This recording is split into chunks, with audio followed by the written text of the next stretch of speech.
Di dalam hadis Pak Rasulullah mengatakan, "Idza qara'a ibnu Adam as-sajdata fasajada tazala syaitan baiki yaqulu ya wailahu umira ibnu Adam bis-sujud fasajada falahul jannah wa umirtu bis-sujud fa abaitu falinnar." Ketika anak cucu Adam membaca ayat sajadah, lalu ia pun bersujud. Jadi kalau kita kan Jumat itu Pak ya, sajadah, kita bersujud. Maka setan menyingkir darinya sambil menangis. Nah ini salah satu amalan yang membuat setan menangis Pak. Jarang-jarang loh Pak setan bisa menangis lah.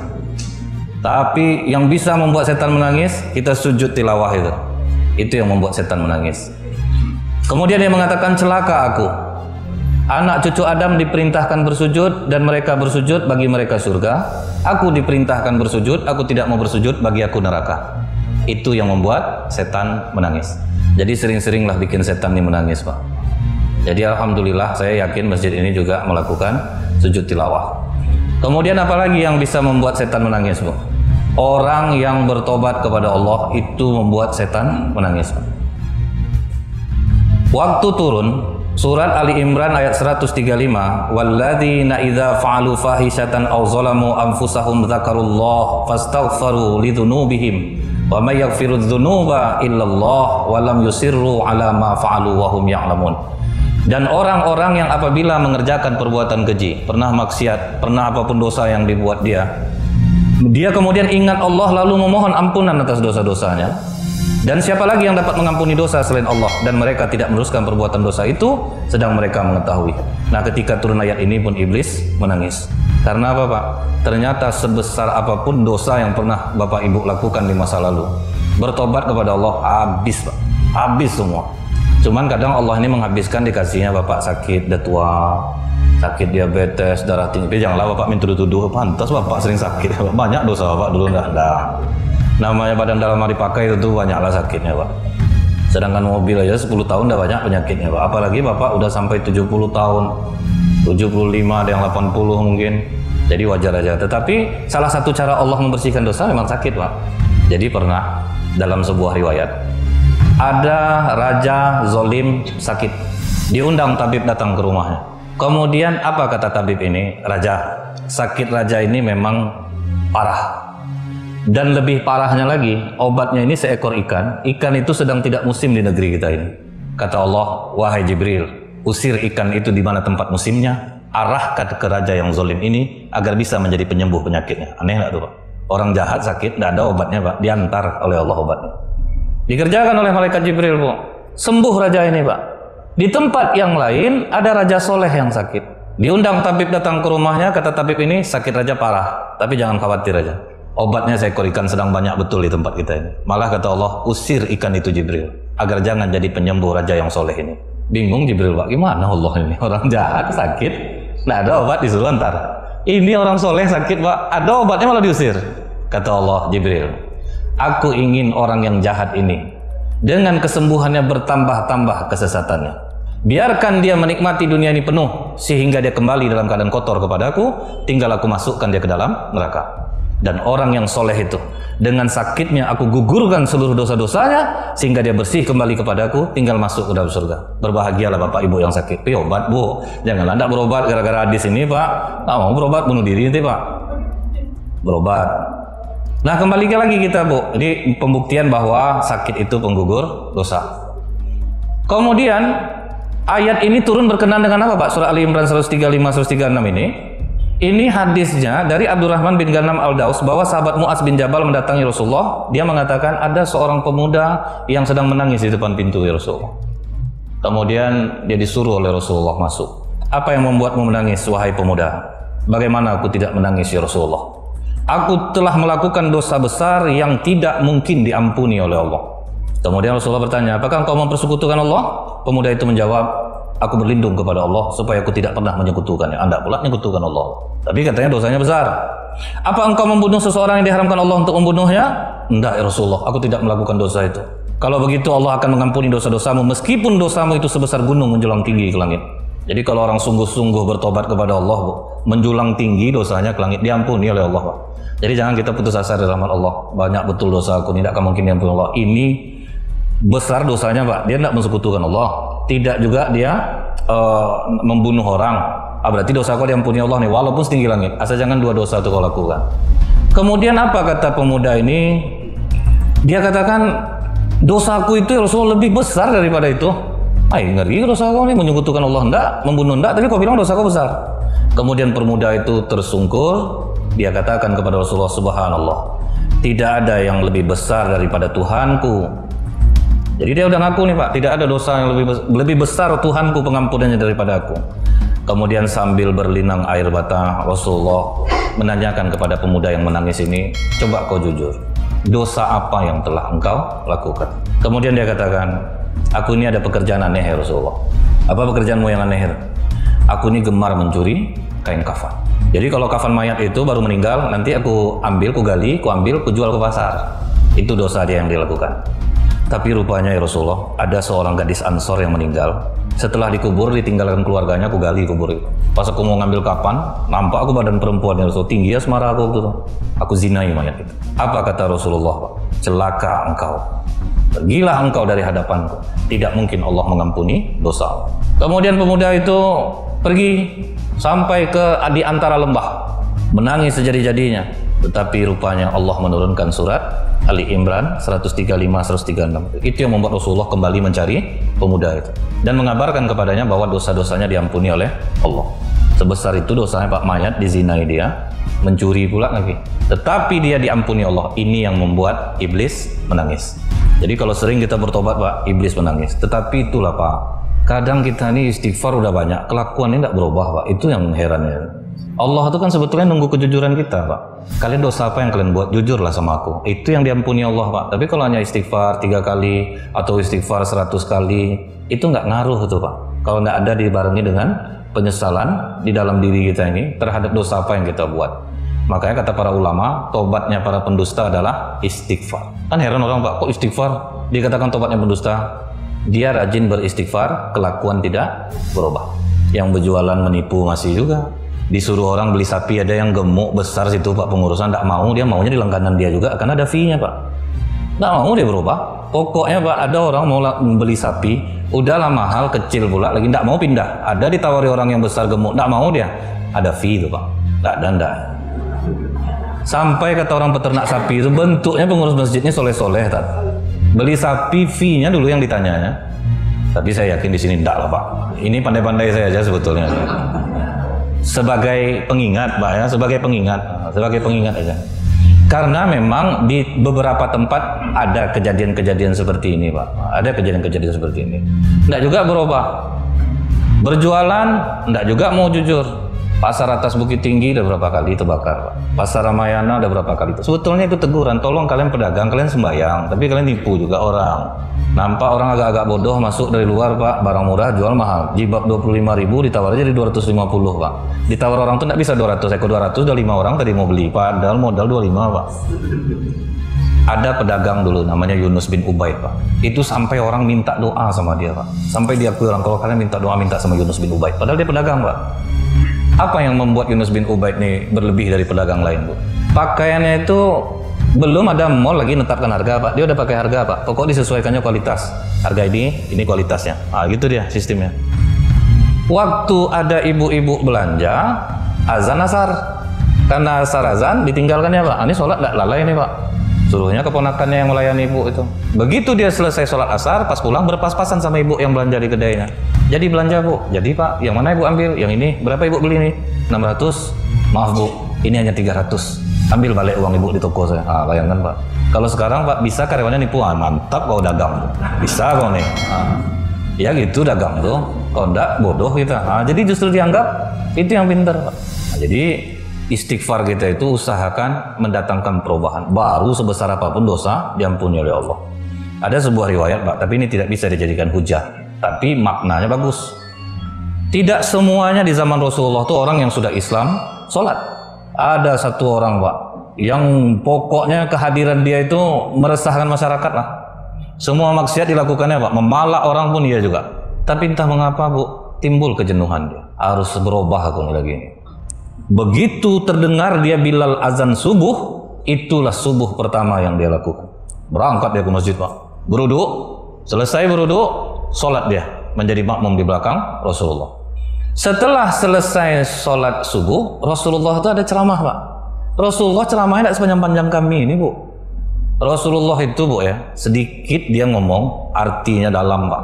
Lihat dalam hadis-hadis, pidato Rasulullah paling lama kalau dibaca cuma berapa, Pak? 2 menit? Tak sampai 5 menit, Pak. Dikit-dikit aja.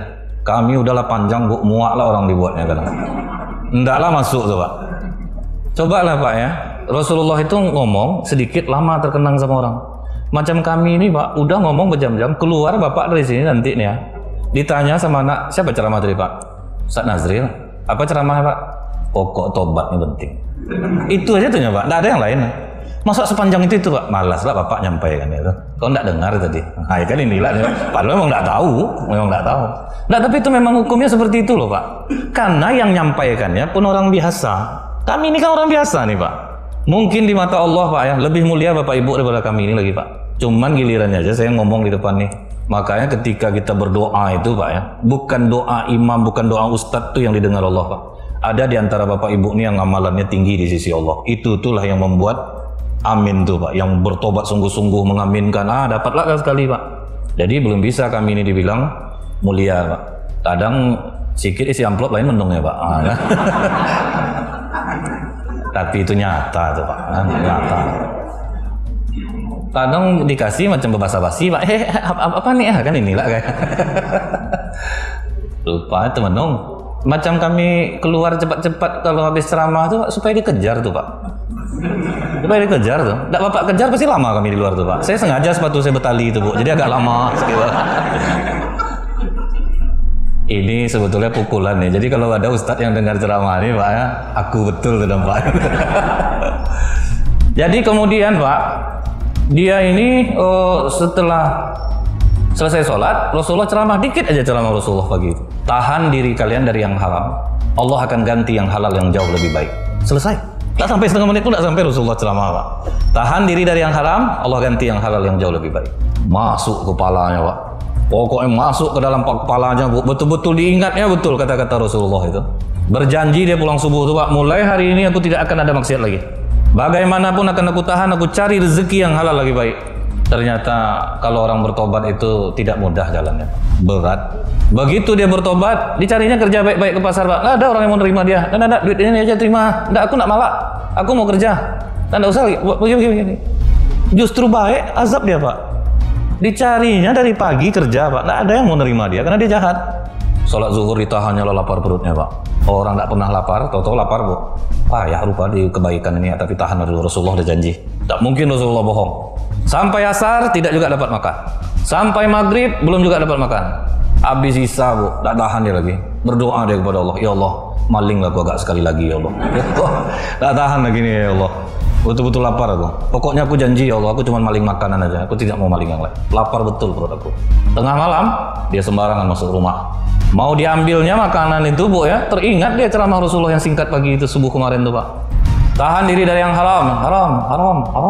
Kamu gema tuh, Pak, ya. Kalau di film kan gema tuh. Tahan diri dari yang haram, Allah akan ganti yang halal yang jauh lebih baik. Ditaruh lagi makanan itu. Itu yang betul-betul tobat berubah tuh, Pak. Nggak balik-balik dia lagi. Ditahannya, Pak. Makanan itu dia taruh, nangis dia, Bu, diliatinnya makanan itu terus. Sampai pula bila azan subuh, Pak, lari dia ke masjid. Berwudu, sengaja dia di pojok biar bisa nyandar, Bu. Karena ada 1 hari tidak makan, mata berkunang-kunang. Dia pilih tempat paling sudut, Pak. Selesai Rasulullah salat subuh, maju seorang perempuan mengatakan kepada Rasulullah, ya Rasulullah, takut betul aku pagi ini. Kenapa? Ada seorang pencuri yang masuk ke rumahku, ya Rasulullah. Terus ada yang hilang. Itulah yang buat aku takut. Pintu terbuka, tapi barang tidak ada yang hilang. Sementara kau kan tahu, ya Rasulullah, suamiku telah wafat di medan perang. Dan aku masih muda, ya Rasulullah. Aku takut dia mau mengganggu aku, ya Rasulullah. Kalau engkau berkenan, ya Rasulullah, tolonglah carikan pendampingku. Siapapun pilihanmu, ya Rasulullah, aku ridho, ya Rasulullah. Nampaklah yang tersudut baru sehari tobat, Pak. Itu dahsyatnya, Pak, kalau orang betul-betul diamalkannya tobatnya tuh, Bu. Fulan, ta'al, kemari kamu. Merangkak-rangkak lah dia datang ke Rasulullah. Ada apa, ya Rasulullah? Kau sudah menikah? Mana ada orang yang mau sama aku, ya Rasulullah. Kau serius bertobat? Rasulullah udah dikabarin Jibril nih, Pak, tentang orang ini. Serius, ya Rasulullah. Kau mau menikah? Kalau ada mau, ya Rasulullah. Wahai wanita, kau mau sama dia? Menengoklah perempuan itu. Kalau memang ini pilihanmu, ya Rasulullah, aku ridho, Rasul. Dinikahkan dengan mahar yang murah? Dibawa pulang sih sepanjang jalan tuh nangis saja laki-laki ini Pak. Sampai dibawa ke rumah tuh Pak, makin jadi nangisnya. Dikasih makan Bu ya, sambil makan tuh nangis gak berhenti, tapi selera makan gak hilang Bu, banyak juga Pak. Pokoknya banyak makan dia. Biasa orang nangis kan hilang selera makan, ini enggak Pak, makan ya sejadi-jadinya. Akhirnya tersinggung istrinya, Bang, abang menyesal nikah sama aku? Dari tadi abang nangis lagi, apa yang betul yang abang sesal kan? Abang menyesal deh. Betul apa yang dikatakan Rasulullah subuh kemarin, tahan diri kalian dari yang haram, Allah akan ganti yang halal yang jauh lebih baik. Maling yang masuk ke rumah kau semalam tuh abang, rupanya dia yang masuk lah. Jadi kalau orang sungguh-sungguh bertobat, tahan dia Pak, tahan dia. Waduh, itu luar biasa.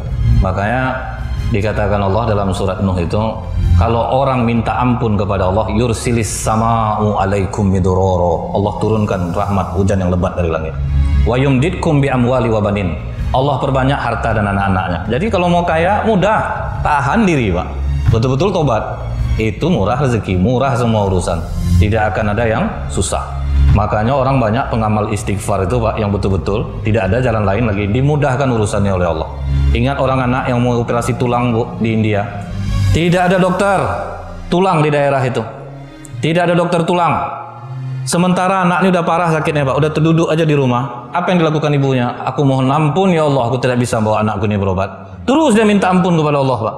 Rupanya ada seminar dokter-dokter tulang se-India yang sebelum ke tempat tujuan, transitnya di tempat daerah ibu ini Pak. Transit, rupanya cuaca hujan badai Pak, tidak bisa diteruskan dengan pesawat, harus jalan darat. Hujan terlalu lebat, patah wiper Pak.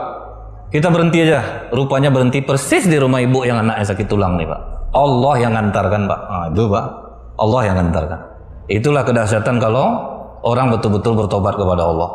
Kadang ada yang tidak kuat Pak, balik kan, terpengaruh dia balik. Nah ini yang membuat iblis itu menangis. Kemudian Pak, ini kita lanjutkan kembali. Nabi Adam alaihissalam saat itu begitu turun ke bumi ini, perut dalam keadaan lapar. Karena tidak makan-makan Pak. Bermohonlah Nabi Adam kepada Allah, ya Allah karuniakanlah aku makanan. Turun malaikat Jibril Pak. Apa yang dibuat malaikat Jibril? 7 butir gandum. Heran Nabi Adam, badan aku setinggi ini dikasih 7 butir gandum. Untuk apa nih Jibril? Kau tanam dulu. Setelah kau tanam, kau tunggu dia tumbuh. Panen, nanti baru kau tumbuk, kau jadikan tepung buat roti. Untuk makan aja segitu lama menunggunya Pak. Artinya apa? Hidup ini proses Pak, tidak bisa instan. Pokoknya semua hidup ini butuh proses. Itu yang diajarkan oleh Allah kepada Nabi Adam. Jangan anak Bu, banyak prinsip orang tua apa Pak? Cukuplah aku yang susah loh, jangan anak aku. Itu tuh yang salah tuh Pak. Dia kasih aja anaknya. Allah caranya lain Pak. Kadang kita minta A dikasihnya Z dulu Pak. Tahan enggak? Kalau tahan baru dikeluarkan Allah dari kesulitan. Ini contoh nih Bu ya. Oh kita minta A dikasih Allah Z. Suami istri nyewa rumah ukuran 4x3, 4. Di sekatnya kamar triplek 1, di depannya itu sepeda motor, malam tuh anaknya 2 orang udah tidur situ, dilipat kursi. Apa kata istrinya? Bang, aku ada dengar Ustadz ceramah, Allah itu turun ke langit dunia di sepertiga malam terakhir. Minta apa saja akan dikabulkan oleh Allah. Maksud kau apa dek? Anak kita yang ketiga kan mau lahir nih Bang. Rumah ini kecilnya. Berdoa kita kepada Allah minta rumah yang layak. Kemudian apa kata suaminya nih? Abang ada juga dengar ceramah dek? Doa istri ini makbul. Jadi adik aja lah yang doa ya. Cerdilah dia Pak. Adik aja lah yang sholat tahajud. Berdoa deh. Nanti kalau pas mengaminkan doa adik, biar Bang. Pas giliran amin ya baru dia dibangunkan Pak. Berdoa istrinya di malam itu Bu. Di malam pertama dia sholat tahajud. Ya Allah, gaji suamiku kecil ya Allah. Rumah kami ini sangat kecil. Anak ketiga mau lahir. Sedangkan itu aja sudah sama sepeda motor anak kami tidur. Kami mohon kepadamu ya Allah, berikanlah kami rumah yang agak layak. Karena kau diharapkan gaji suamiku tidak bisa ya Allah. Ngamuk suami di belakang. Kau janganlah kau buka aib Abang. Kau doa-doa aja lah, jangan kau ceritakan duit aku kecil, gaji aku tidak cukup, bikin malu ini. Tapi terus dia berdoa. Dia terus berdoa kepada Allah. Hari pertama selesai, hari kedua selesai, hari ketiga selesai, hari keempat rupanya sip malam Pak suaminya. Dia security. Ngadap dia ke komandannya, dan istri mau melahirkan, tidak bisa saya sip malam, tukar aja lah. Oke lah, kata komandannya. Dia pulang, bisa dia mengamankan istrinya malam itu Pak. Hari berikutnya datang adik suami ini ke rumah Pak. Assalamualaikum bang. Waalaikumsalam. Apa? Bang, aku mau minta tolong sama bang. Minta tolong apa? Aku lulus dari TKW di Arab Saudi. Jadi mau dikarantina 3 bulan di Surabaya. Aku mau minta tolong sama bang. Tolong apa? Keponakan abang 2 orang tuh di sini tinggalnya yang tambah stres dia pak. Macam mana Allah ini? Awak butuh rumah, karena rumah ini sempit, malah dapat tanggungan 2 orang anak lagi pak. Itu kadang Allah. Kita minta A dikasih Z. Mikir dia bu. Ini mungkin gara-gara aku nggak ikut tahajud nih. Malam nanti aku jadi imamnya lah. Dia jadi imamnya tahajud pak. Sambil jadi imam itulah dia berdoa kepada Allah. Ya Allah, bagaimana caraku menceritakan kepada istriku? Sudah berapa malam nih istriku berdoa minta rumah ya Allah. Tidak taunya tadi pagi adikku datang ingin menitipkan 2 orang anaknya kepada aku karena dia akan pergi ke Arab Saudi. Langsung istrinya nyubit dia dari belakang. Langsung aja lah ceritakan sama aku bang. Ngapalah kau Allah lah bang, 2 orangnya dari belakangnya. Malu aku cerita sama kau. Nanti stres kau nanti. Kau udah capek sholat tahajud rupanya justru malah tidak dikabulkan Allah. Salah bang tuh bang. Justru itulah cara Allah mengabulkan doa kita. Disuruh Allah kita sedekah tempat dulu bang, karena kita tidak bisa sedekah uang.